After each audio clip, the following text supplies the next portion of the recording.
Olá, boa noite a todos. Vamos iniciar nosso estudo de processo penal 1, onde nós paramos a matéria sobre ação penal, né? Estávamos falando sobre ação penal pública condicionada à representação. Vou estar olhando à esquerda que estou gravando no celular. Estávamos falando de ação penal pública, aliás, incondicionada, né?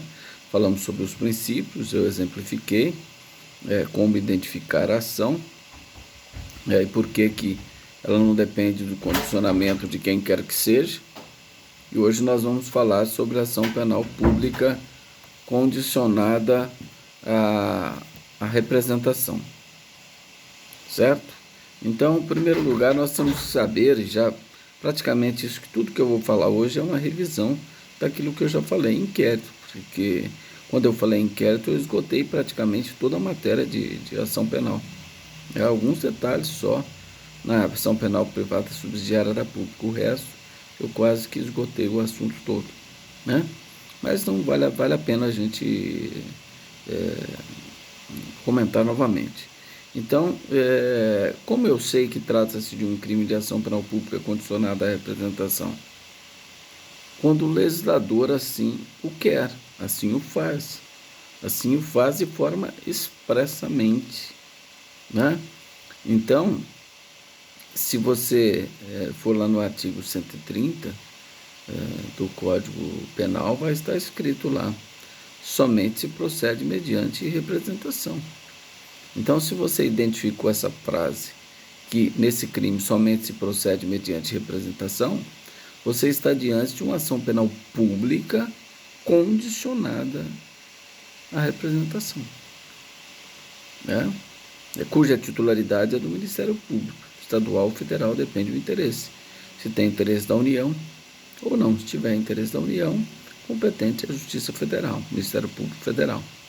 E o restante é residual da competência da Justiça Estadual e que tem atribuição ao Ministério Público Estadual para exercer a ação penal nos termos do artigo 24, artigo 129, inciso 1 da Constituição Federal, 24 do Código de Processo Penal, né? E artigo 100 do Código Penal, certo?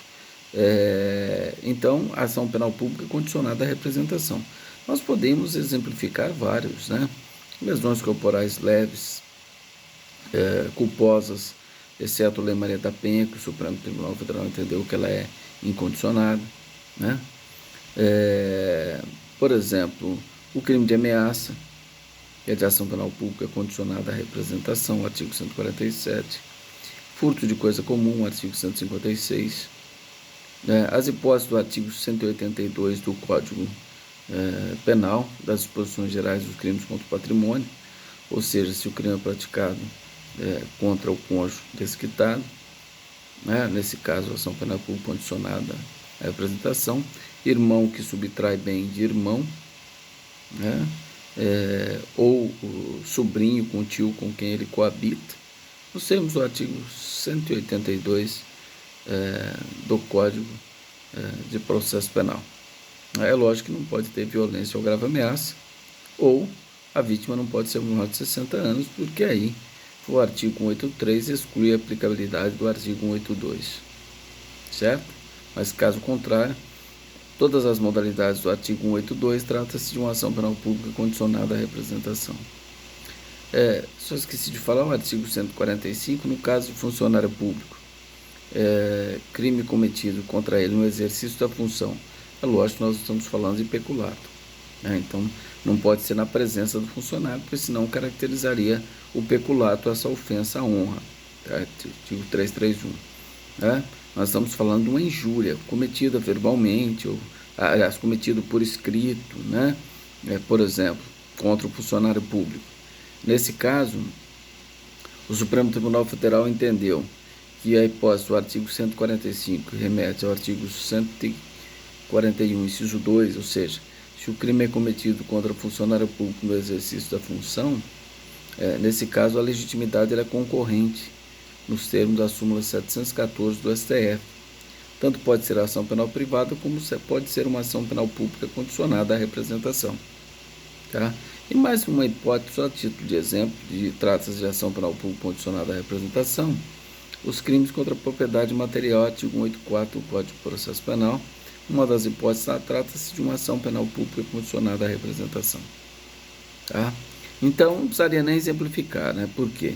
Se você está diante da frase esse crime somente procede mediante representação, você sabe que estamos diante de uma ação penal pública condicionada à representação. Certo? Então, não tem erro. O legislador que faz isso, e ele faz de forma expressamente. Ele faz de forma expressamente. Não é? E se ele não diz nada? Aí é a regra anterior, pública incondicionada. Se ele quer dizer que não é incondicionado, ele sempre o faz de forma expressa. Sempre faz de forma expressa. Certo? Então vamos lá, mas o que seria essa representação? Qual que seria o conceito de representação? Da vítima ou seu representante legal? A representação nada mais é do que nós já falamos sobre isso, a sua natureza jurídica, uma condição de procedibilidade da ação penal. Tá? Então, sem a representação, o promotor, que é o titular da ação penal pública, não poderia oferecer a denúncia. Se ele assim o fizer, o juiz deveria rejeitar nos termos do artigo 395, inciso 2 do Código de Processo Penal, quando faltar uma condição especial para a ação penal. Então, quando ele oferecer denúncia, ele tem que enviar junto a representação, porque a representação nada mais é do que uma manifestação de vontade da vítima ou seu representante legal, no sentido de autorizar a persecução criminal contra alguém. Então, o promotor já vai dar início oferecendo uma denúncia contra alguém. Se o juiz receber a denúncia, inicia-se o processo lá no Poder Judiciário contra alguém. Então, essa representação agora, não estamos falando mais em delegacia, estamos falando em ação penal, Poder Judiciário, que inicia através de denúncia do MP. Então, toda ação penal pública, ela vai iniciar através de denúncia do Ministério Público, seja estadual ou federal, lá no Poder Judiciário. Tá certo? Então, o que é a representação? Manifestação de vontade da vítima ou seu representante legal no sentido de autorizar a persecução criminal contra o autor do crime. A natureza jurídica é uma condição de procedibilidade da ação penal. Quem tem legitimidade para apresentar a representação? Para oferecer a representação? Nós já falamos, o ofendido ou seu representante legal. Quem são os representantes legais no processo penal? CAD, cônjuge, ascendente, descendente ou irmão. Nesta ordem, os mais próximos e os mais remotos.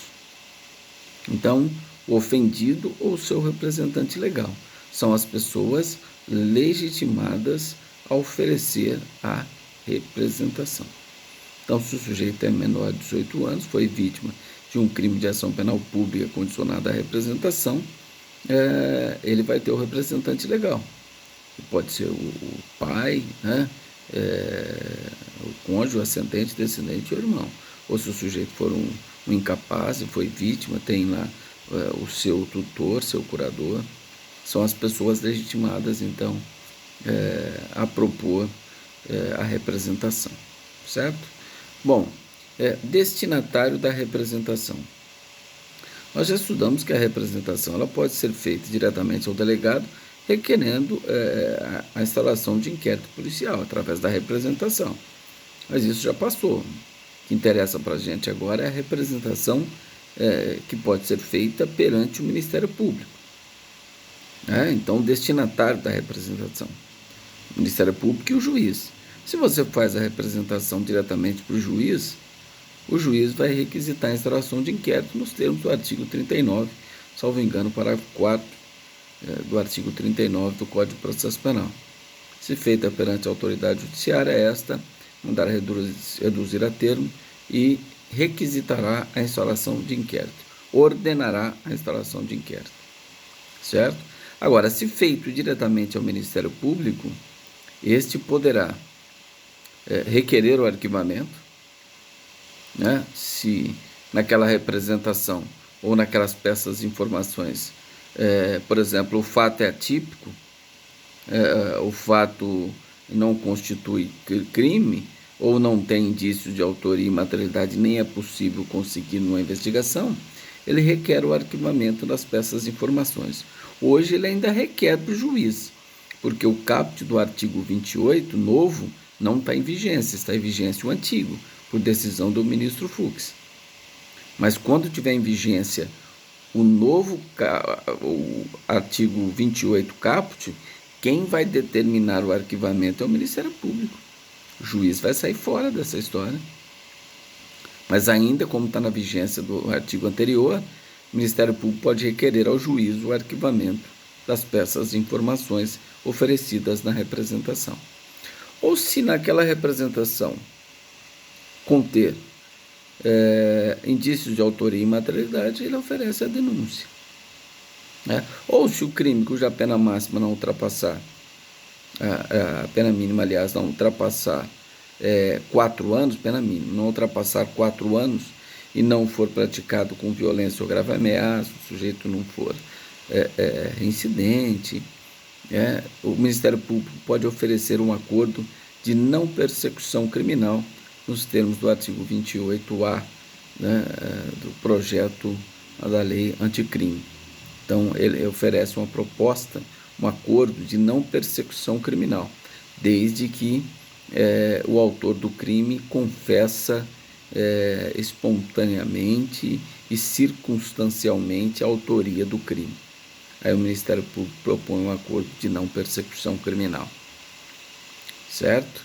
Ou ele pode, se a representação foi feita perante ele, se ele entender que não tem os requisitos para oferecer a denúncia, mas que é possível ele conseguir esses requisitos através de uma investigação, ele vai requisitar, a instauração de inquérito policial. Ele requisita, ele ordena ao delegado que instaure inquérito policial. E aí vai se buscar os elementos para que ele possa oferecer a denúncia. Tá certo? Então, nós falamos do destinatário da representação. Agora, o conteúdo da representação, o que deve conter a representação? Lembram, tudo que eu estou falando aqui é revisão. Nós já falamos tudo sobre isso. Então, a representação, por analogia, aquele requerimento que nós estudamos lá no artigo 5º, de instauração de inquérito, a representação deve conter narração do fato com todas as circunstâncias, individualização do autor dos fatos, classificação do crime, a qualificação do autor do crime ou sinais característicos. Tudo quanto se possa individualizar essa pessoa, você deve colocar na sua representação. Tá? E, por último, a nomeação de testemunha. Se você só prova aquilo que você alega através da prova testemunhal, é lógico que na sua representação deve conter o rol de testemunhas que deverão ser ouvidas. Tá certo? Então, o que você quer nesse caso, se você vai fazer a representação diretamente ao Ministério Público, é que ele oferece a denúncia. Para ele oferecer a denúncia, é necessário que estejam presentes os pressupostos, que são indícios de autoria e materialidade. Então, para isso, quanto mais tiver completa a sua representação, mais facilidade o Ministério Público terá para que a denúncia seja recebida pela autoridade judiciária, porque ele já estaria demonstrado indícios de autoria e materialidade. Caso contrário, se não tiver, e ele verificar que é possível que se obtenha esses pressupostos através de diligências, ele vai requisitar, ordenar a instauração de inquérito para buscar esses elementos que faltam. Tá certo? Então, conteúdo da representação. Agora, para fazer essa representação, precisa ser advogado ou não? O ofendido ou seu representante legal tem que contratar advogado? Não. Basta que seja plenamente capaz, capacidade civil para oferecer a representação. O representante legal deve ter capacidade civil, lógico, senão não teria como. Mas não precisa ser advogado, não precisa ter capacidade postulatória. Tá? E nos termos do artigo 39, a representação pode ser feita até por procurador com poderes especiais. Esse procurador pode até ser o advogado, mas não necessariamente seja o advogado. Então, eu fui vítima de um crime de ameaça. Eu posso outorgar poderes especiais para alguém de vocês aí da sala oferecer a representação contra o autor da ameaça. Então, a representação pode ser protocolada por procurador com poderes especiais. Então, na procuração, o que são esses poderes especiais? É você delimitar, olha, para propor a representação contra o fulano de tal pela prática do fato tal, praticado no dia tal, hora tal. Então, você vai estar colocando ali um resumo dos fatos, e isso faz com que a procuração tenha poderes especiais, cujo objetivo é delimitar a responsabilidade do mandante e mandatário.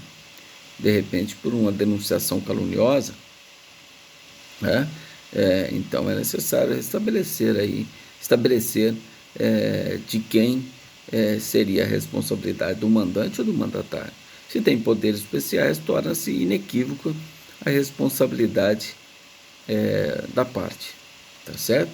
Por isso deve conter poderes especiais, tá? Então falamos do destinatário, procuração com poderes especiais, e ela pode ser feita, formas, né, agora da representação. Ela pode ser feita por escrito ou verbalmente, né, nos termos do artigo 39 ainda. Se ela for feita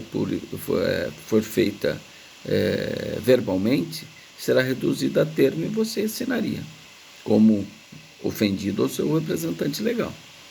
Tá? Então você chega no Ministério Público e diz, olha, eu quero fazer uma representação no crime de ameaça, eu estou aqui com todas as provas, aí o promotor vai tomar por termo a sua representação, né? Você vai assinar. Então você fez uma representação verbalmente, certo? Perante o promotor de justiça. Se você fizer isso perante a autoridade judiciária, que é pouco provável essa situação, mas é possível que ocorra um crime, né, nessa situação, você faz a representação lá perante o juiz, o artigo 39 determina que o juiz requisite, que ele ordene que o delegado instaure inquérito policial. Para isso, ele manda a sua representação, que foi reduzida a termo por ordem da autoridade judiciária. E aí o delegado vai investigar. Depois ele termina o inquérito, manda para o juiz competente, que abrirá a vista para o Ministério Público. Tá certo? Tudo bem? Então nós falamos aí das formas de representação, né? E agora vamos falar do prazo, né? Será que você tem um prazo para oferecer a representação? Então, é evidente que sim, né? O artigo 38 do Código de Processo Penal e artigo 103 do Código Penal diz que o ofendido, salvo disposição em contrário, o ofendido ou seu representante legal decairá do direito de queixa ou de representação se não for exercido no prazo de 6 meses, a contar do dia que se tomou conhecimento quem foi o autor do crime. Então, nesse caso, a vítima ou seu representante legal terá o prazo de 6 meses para oferecer a representação, né? E a contagem desse prazo é de acordo com o direito material, de acordo com o Código Penal, de acordo com o artigo 10º do Código Penal. Ou seja, inclui-se o dia inicial no cômputo do prazo, diferente do prazo processual, que é o artigo 798, parágrafo 1º, que diz que exclui-se o dia inicial do cômputo do prazo, né? Então, por que é prazo do direito material, artigo 10º do Código Penal? Porque nós estamos falando de prazo decadencial. A decadência é um instituto de direito material. Por isso que a contagem deve ser de acordo com o Código Penal, incluindo o dia do início. Então, eu tomei conhecimento quem foi o autor do crime hoje, O prazo decadencial para oferecer a representação, ele se inicia hoje. Conta o dia de hoje, o dia que eu tomei conhecimento. E aqui uma ressalva. É necessário observar que a regra geral, quando a gente fala em prescrição, é do dia que se consumou o crime, não é? Agora, fora várias outras formas de contar o prazo prescricional, de interrupção do prazo prescricional, de contagem. Estou só exemplificando esse. Então, nesse caso, não é da data da consumação, é da data que a vítima ou seu representante legal tomou conhecimento quem foi ou quem foram os autores do crime. Este é o prazo decadencial de 6 meses, do dia que tomou conhecimento, certo? E aqui nós temos uma questão interessante, né? Porque, e se a vítima tem 17 anos, tem um representante legal, vamos imaginar que é o pai, tomou conhecimento esse pai quem foi o autor do crime contra o filho de 17 anos, não fez nada no prazo de 6 meses, ocorreu a decadência. Será que esse menor, o filho, que foi vítima, quando ele completar 18 anos, ele poderia fazer a representação? Será que isso seria possível? Infelizmente, né, discordo desse entendimento. O Supremo Tribunal Federal sumulou essa matéria, súmula 594 do STF, dizendo que o prazo é duplo. Existe um prazo para o ofendido e um prazo para o representante legal. Então não precisava do representante legal. Esse é o entendimento do Tourinho, né? O Tourinho entende que não, que esse prazo não pode ser duplo, porque senão você desvirtuaria a própria necessidade de ter-se um representante legal. Porque o representante legal é para velar pelos interesses do seu representado. Se naquele momento o representante legal, por conveniência e oportunidade, achou melhor que não era conveniente ele fazer a representação e portanto, ele não fez e esse prazo se expirou, então ocorreu a decadência, que é uma causa extintiva da punibilidade. Porque a decadência não suspende, não interrompe. O prazo ele é contínuo, ele é peremptório, diferente da contagem do prazo de prescrição, que interrompe, que suspende. A decadência não interrompe, não suspende, é contínuo e peremptório. Então, se o prazo decadencial cai num domingo, você tem que exercer o direito de representação no domingo. Não adianta deixar para a segunda, porque você vai perder o direito. Por quê? Porque a decadência não interrompe, não suspende. O prazo ele é contínuo, ele é fatal, ele é peremptório. Tá? Então gravem isso. O prazo decadencial é assim. Não interrompe, não suspende. É contínuo e peremptório. Conta-se de acordo com o direito penal, artigo 10º do Código Penal. Mas o Supremo entendeu que nesse exemplo que eu dei, existe aí o prazo duplo. Um prazo para o representante e um prazo para o representado, súmula 594 do STF. Fazer o quê? O entendimento do STF. Tá? Bom, então nós podemos falar agora, falamos do prazo. Será que é possível a retratação da representação? Então, eu ofereci a retratação. Seria possível, aliás, eu ofereci a representação. É possível fazer a retratação? A lei é clara nesse sentido, né? O artigo 25 do Código de Processo Penal, artigo 102 do Código Penal diz que até o oferecimento da denúncia é possível a retratação da representação. Então, se o Ministério Público não ofereceu a denúncia ainda, e aí o verbo é oferecer e não receber, porque alguns autores falam, não, mas se o Ministério Público ofereceu, o juiz não recebeu, é possível então a retratação. Não, mas espera aí, o artigo 102, o artigo 25 diz o seguinte: é possível a retratação até o oferecimento da denúncia. Então o verbo é oferecer. Quando o Ministério Público protocola ali, seja no processo digital, no processo físico, no Poder Judiciário, A partir desse momento não se admite mais a retratação, ainda que o juiz não tenha recebido, porque o verbo diz oferecer. Quando o Ministério Público já ofereceu, já protocolou a denúncia, assinou, protocolou digitalmente ou por meio físico, já está oferecida a denúncia, não cabe mais a retratação. Agora, se ele ainda não ofereceu, é possível a retratação. Você representa, depois você vai lá e fala que está se retratando, desdizendo, dizendo que não quer mais continuar e quer fazer a retratação. E no caso da Lei Maria da Penha, quando era lesão corporal leve, a própria Lei Maria da Penha trazia que a representação, nesse caso, lesão leve, poderia ser retratável desde que na presença do juiz. Para o juiz verificar as condições que ela está se retratando, se ela foi coagida, se ela foi obrigada a retratar. Então, depois que o Supremo Tribunal Federal entendeu que lesão leve é incondicionada, então acabou essa questão. Só para um título histórico, para vocês saberem que existia isso. A retratação poderia ser feita, mas somente na presença do juiz, no caso da Lei Maria da Penha. Hoje não mais, repetindo, que o Supremo entendeu que trata-se de uma ação penal pública incondicionada se ocorrer lesão corporal de natureza leve envolvendo violência doméstica, a Lei Maria da Penha. Tá certo? E também outra questão que nos colocam, se é possível a retratação da retratação.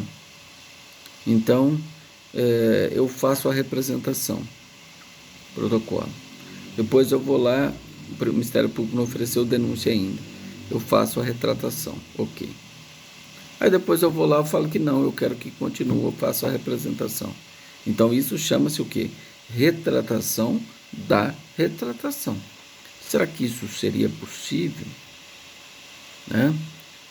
Conforme eu já falei para vocês, o Torinho entende que a partir do momento que você se retrata, a retratação é uma causa extintiva da punibilidade nos casos que a lei admite, nos termos do artigo 107 do Código de Processo Penal, Código Penal. Ele vai mais longe um pouco ainda. Torinho diz que nesse caso houve uma renúncia ao direito. Você tinha o direito de continuar com a representação. A partir do momento que você se retratou, você estaria renunciando a esse direito. E a renúncia também é uma causa extintiva da punibilidade. Então ele entende que não é possível a retratação da retratação.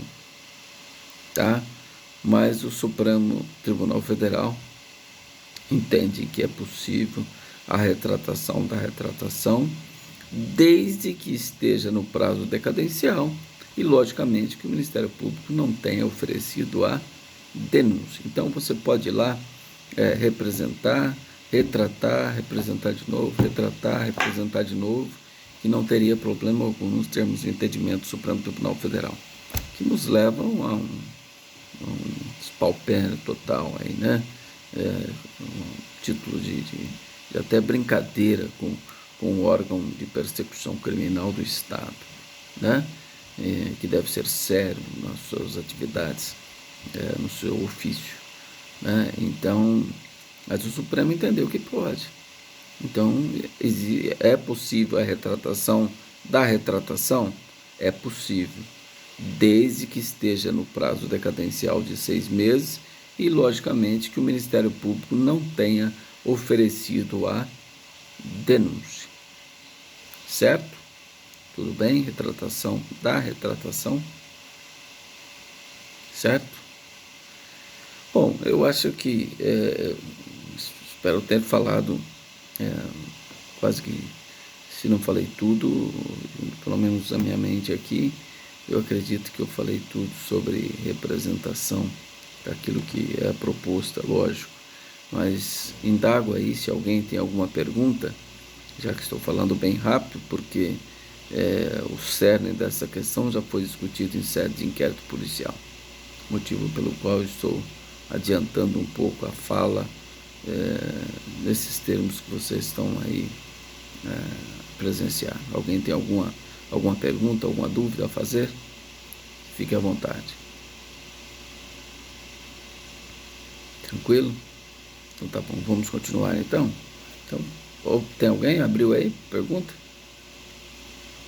Boa noite.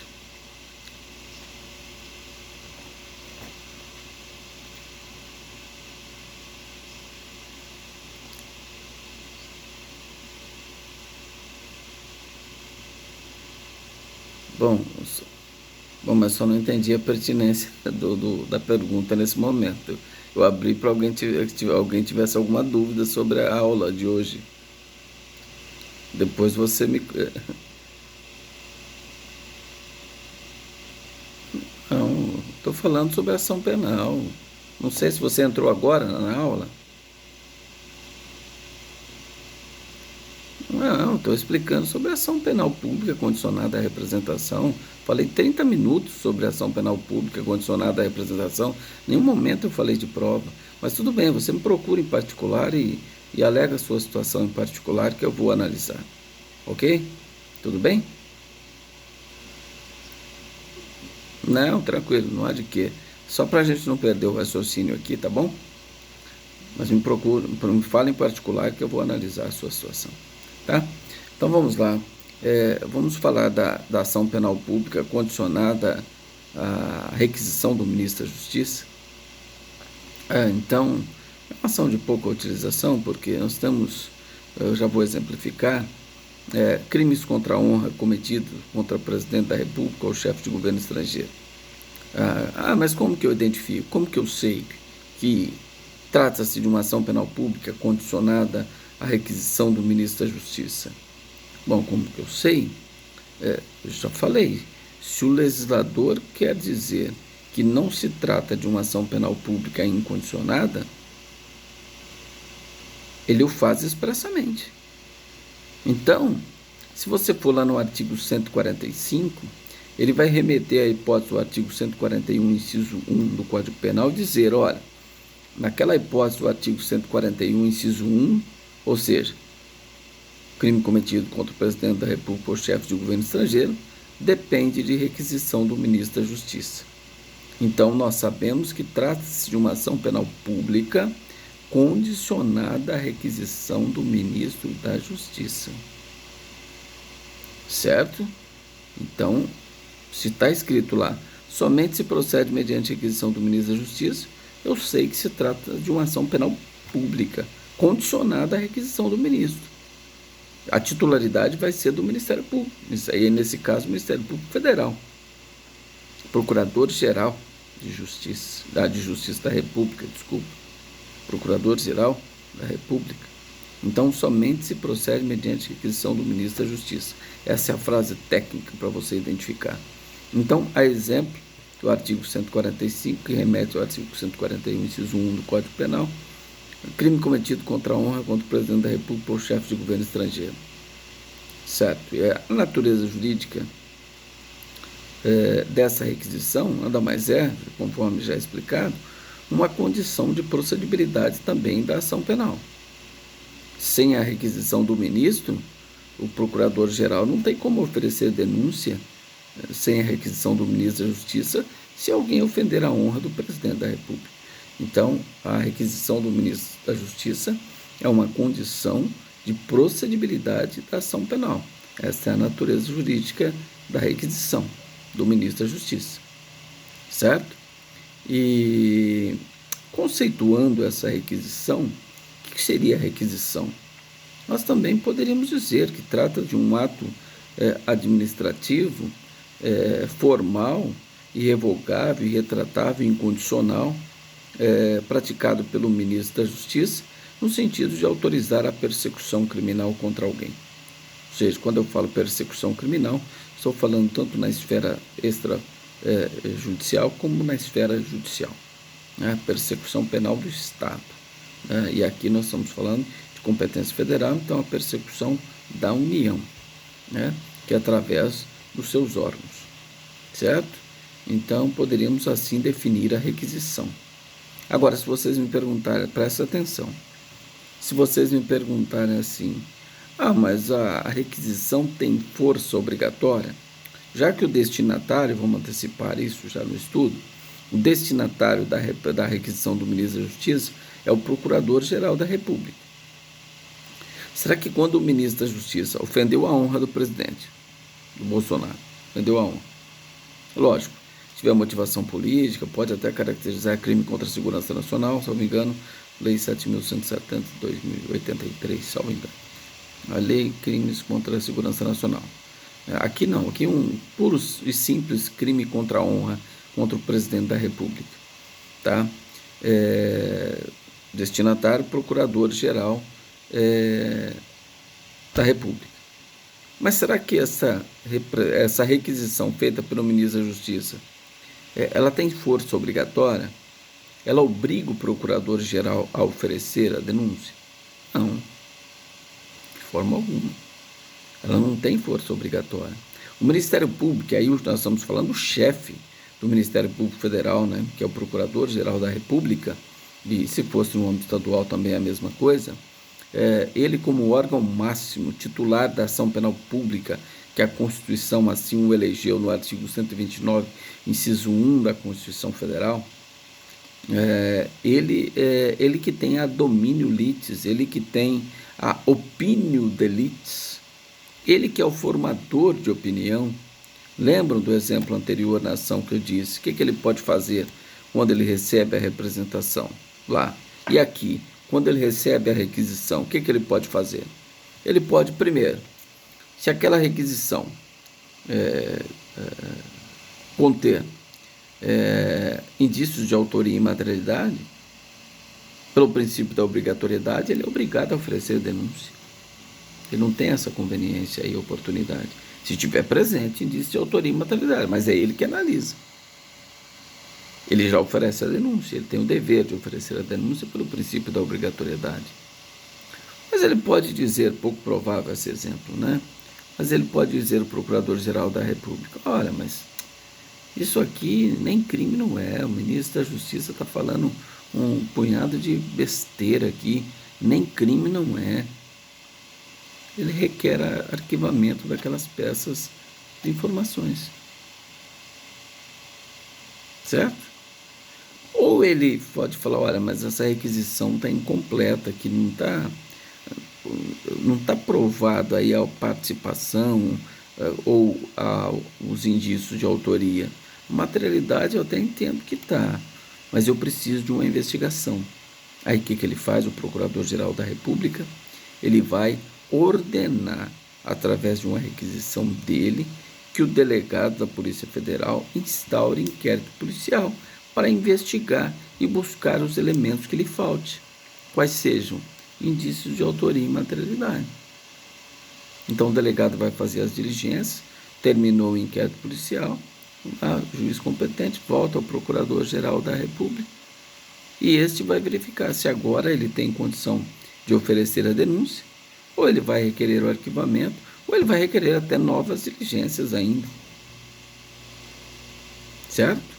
E quando ele mandar para o delegado lá a requisição, que é a ordem do Procurador-Geral, ele manda junto com a requisição do Ministro da Justiça, para o delegado proceder à investigação. Ele manda uma cópia da requisição do Ministro da Justiça também para o delegado. E na hora que ele for oferecer a denúncia, ele tem que juntar a requisição do Ministro da Justiça, porque é uma condição de procedibilidade.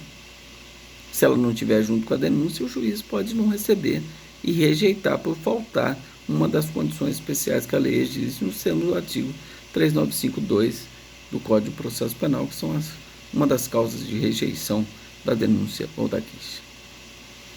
Certo? Tudo bem? Então, quem tem legitimidade? O ministro da Justiça para oferecer essa requisição. Ela tem como destinatário o Procurador-Geral da República, que aí ele pode fazer essas três coisas que eu acabei de falar. O que deve conter a requisição? Já que o ministro quer que se dê início à persecução criminal contra alguém, ele que instrua a sua requisição. Então ele vai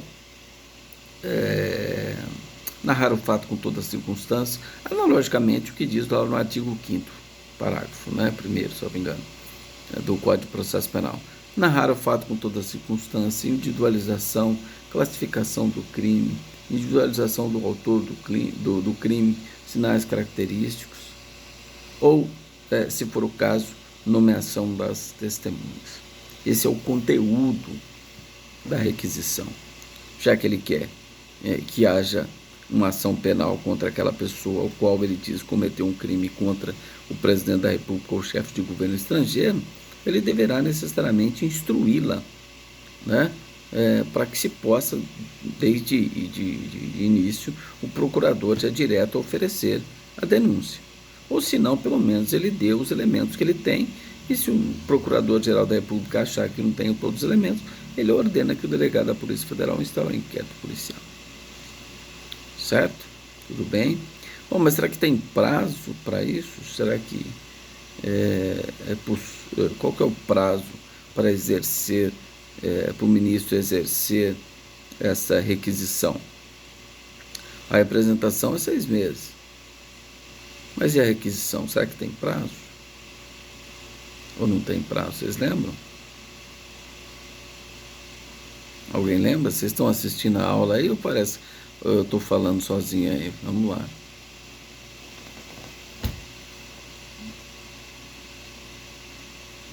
Não tem prazo, mas será que no direito nós convivemos com isso? Isso não levaria uma insegurança jurídica? Daqui 50 anos, então, o sujeito cometeu um crime contra o presidente da República, ele pode ser processado. Sim, correto, correto. Quando fala não tem prazo, não tem esse prazo que nós falamos aí de 6 meses. Mas já que não fala em prazo, nós temos que recorrer ao prazo geral. O pessoal respondeu aí no chat, né? 6 meses. Então, não é o prazo de 6 meses. É o prazo do artigo 109. Se o crime, a pena não ultrapassa 1 ano, prescreve em 3. Se é 2, não excede. Se é 1, não excede a 2, prescreve em 4. Então, é aquela regrinha do artigo 109. Tá? Então, quando o legislador não fala nada em prazo, nós temos que ir para o prazo geral. Qual o prazo geral? Prazo de prescrição do crime. Regrinha do artigo 109 do Código Penal. Tá certo? Tudo bem? E aí vocês podem perguntar, mas é possível a retratação da requisição? Bom, aí vocês podem responder, não, o senhor já definiu ela que ela é retratável. Então, essa questão eu já até falei isso para vocês vão recordar, né?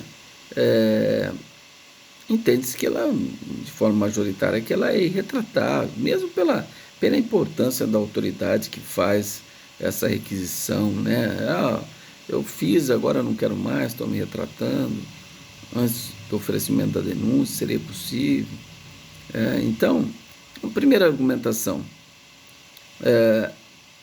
olha, não cabe retratação porque o legislador não fez expressamente essa possibilidade. Se ele quisesse ter admitido, ele teria o feito como fez na representação, no artigo 25 do Código de Processo Penal, no artigo 102 do Código Penal. Então, quando ele quis admitir a retratação, ele o fez de forma expressa, lá naquela outra ação que nós estamos estudando. Se ele quisesse admitir a retratação da requisição, ele teria também feito expressamente. E não o fez. Se ele não o fez, é porque ele não quis admitir. Mas aí vocês podem falar, professor, mas eu não posso fazer uma interpretação analógica com base no artigo 3º? Olha, ele não fez, mas se cabe a retratação até o oferecimento da denúncia, no caso da representação, por que não admitir aqui também a retratação da requisição até o oferecimento da denúncia? Seria uma fundamentação com base no artigo 3º do Código de Processo Penal, que admite a interpretação analógica, a interpretação extensiva, princípios gerais do direito, costumes.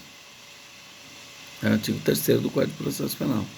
Se você vem com essa argumentação, eu entendo que ela não é desprezível, ela é razoável. Então, o direito é isso, né? Interpretar a questão. Aqui eu dei 2 interpretações para uma questão só, mas prefiro ficar com a primeira questão, que ela é irretratável. Porque se o legislador quisesse admitir, ele teria o feito de forma expressamente. Ele não o fez, portanto, se não o fez, não quis admitir. Ficaria com a primeira hipótese. mas não excluiria de uma fala sobre essa outra forma de interpretar. Isso faz o diferencial, né? Imagina você num concurso público, todos os alunos falam, não, ela é irretratável. Aí você fala e dá um exemplo que ela, o artigo 3º poderia fazer uma interpretação analógica e tal. Você sairia bem melhor que aqueles que fizeram somente uma argumentação, na verdade. Então o direito é isso, né? O direito é a argumentação de determinados casos. Em determinados casos não adianta, é uma linha só, né? Você tem que seguir porque é a lei, você tem que seguir a lei. Mas tem hora que a lei tem lacunas, né? E essas lacunas devem ser interpretadas. E para isso tem elementos de interpretação, conforme nós já estudamos, né? Tudo bem? Alguma pergunta, pessoal? Nós terminamos de estudar a ação penal pública. Estudamos a ação penal pública, falamos da incondicionada, falamos dos princípios, falamos da ação penal pública condicionada à representação e falamos da ação penal pública condicionada à requisição do ministro da Justiça. Alguém tem alguma dúvida que esta ação lá no Poder Judiciário ela vai ter início através da denúncia do Ministério Público? Gente, isso não pode ter dúvida. Se você tiver dúvida da agora em diante, você erra tudo. Lembra que eu falei lá do inquérito, né? Então, ação penal pública é sinônimo de denúncia.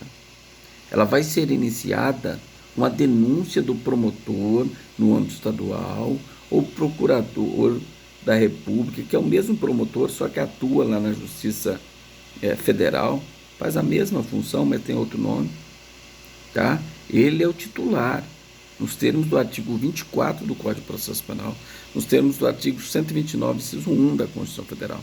E como que inicia esse processo, essa ação penal pública? Não muda, através da denúncia. Então nós vamos estudar daqui a pouco, mas quando eu falo denúncia, você lembra assim, é uma petição inicial que é assinada pelo promotor de justiça que vai protocolar no Poder Judiciário. Pronto. Isso não pode sair da sua cabeça. Lembra, a petição inicial do promotor, que deve ter uns requisitos que nós vamos examinar, tá?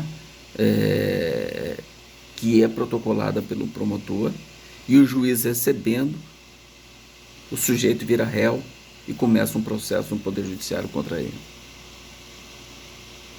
Certo? Isso não pode dissociar. Se você dissocia isso, você não consegue caminhar conosco no processo penal. Você fica para trás. Certo? Alguém queria fazer uma pergunta aí? Eu vi o microfone abriu. Pois não.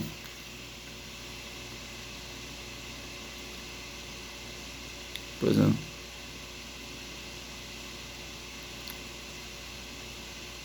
Supremo Tribunal Federal. Seguinte, do Supremo Tribunal Federal, e o titular da ação penal seria o chefe dos procuradores de justiça da República no âmbito federal, que é o Procurador-Geral da República.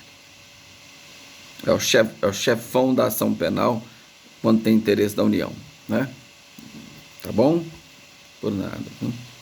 Mais alguém queira fazer alguma pergunta, alguma dúvida? Estou à disposição. Tranquilo? Então vamos lá?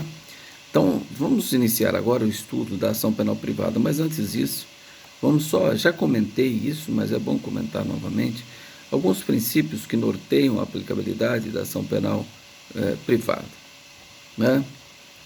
Ação penal privada, e só para a gente ter só um início de conversa, é aquela que é proposta pelo ofendido ou seu representante legal lá no Poder Judiciário e vai dar início a um processo de ação penal privada através de uma queixa-crime.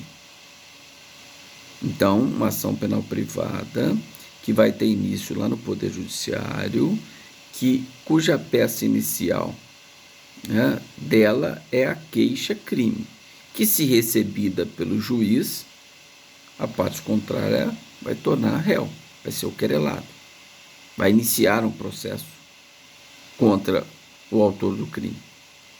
Tá? Então, ação penal privada é sinônimo de queixa-crime.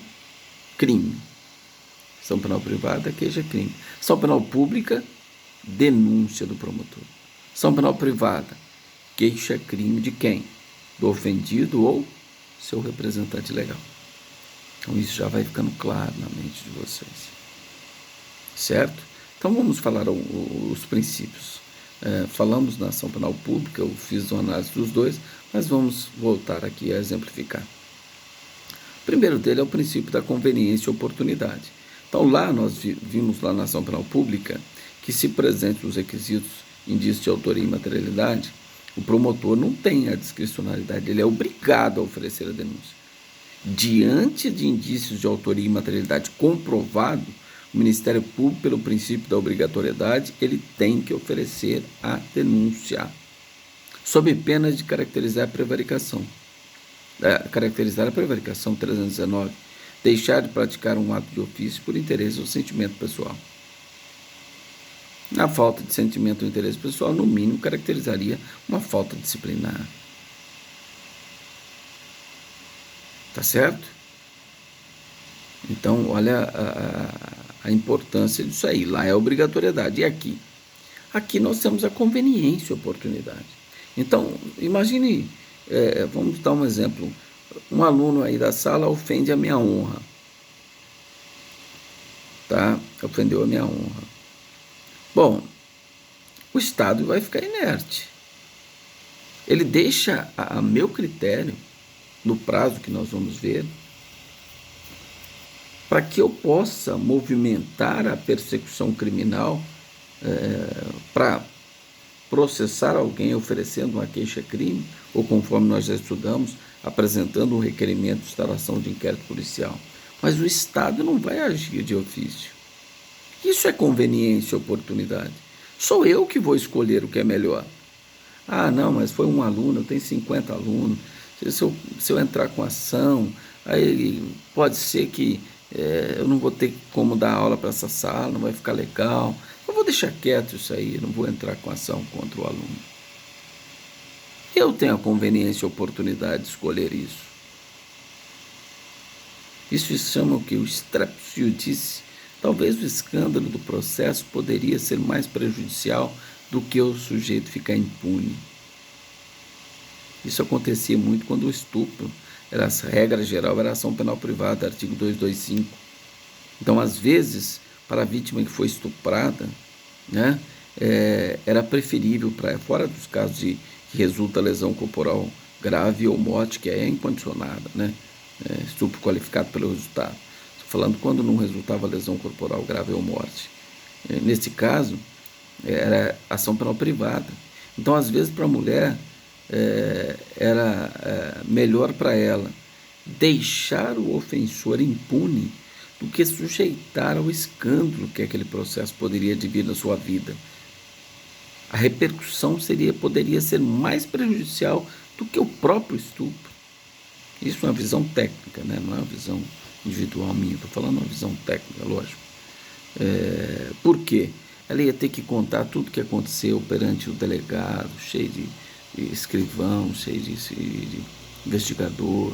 No fórum, ela teria que falar isso tudo para o juiz, promotor, responder perguntas pelo advogado, pelo promotor. Então, isso poderia vazar, né, do segredo de justiça. Então, para ela, poderia ser mais prejudicial. Por isso que o legislador fala que na ação penal privada é o princípio da conveniência e oportunidade. Você que vai escolher, que foi vítima da ação penal privada, que vai escolher o que é melhor. Acionar o órgão estatal, aliás, ou não. Você que vai decidir.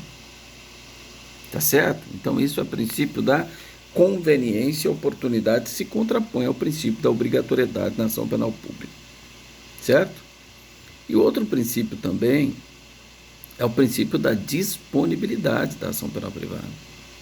Nós verificamos que o Ministério Público ele pode dispor da ação penal. Artigo 42, Código de Processo Penal. O Ministério Público não poderá desistir da ação penal que haja interposto. E se vamos no exemplo para vocês entenderem bem. Naquele exemplo, eu resolvi que eu vou entrar com ação contra o aluno aí que me ofendeu a minha honra. Entrei com ação contra ele. A ação está tramitando, o juiz recebeu a minha queixa, eu tinha todos os elementos, não precisava do inquérito, tudo gravado aqui, eu tinha tudo. Então eu já entrei com a queixa direta, eu tenho capacidade postulatória, posso advogar em causa própria, entrei com a queixa aqui, no processo está tramitando. Eu posso abandonar o processo? Eu posso dispor desse processo? Posso. Isso é disponibilidade. O juiz marca a audiência e eu não compareço. Ele extingue o processo com fundamento no artigo 60, inciso 3º do Código de Processo Penal, que é uma das causas de extinção da punibilidade, que é a perempção. Está lá no artigo 60, inciso 3º, que nós vamos estudar, está no artigo 107 também do Código Penal. 60 do Código de Processo Penal. Perempção. Eu abandonei,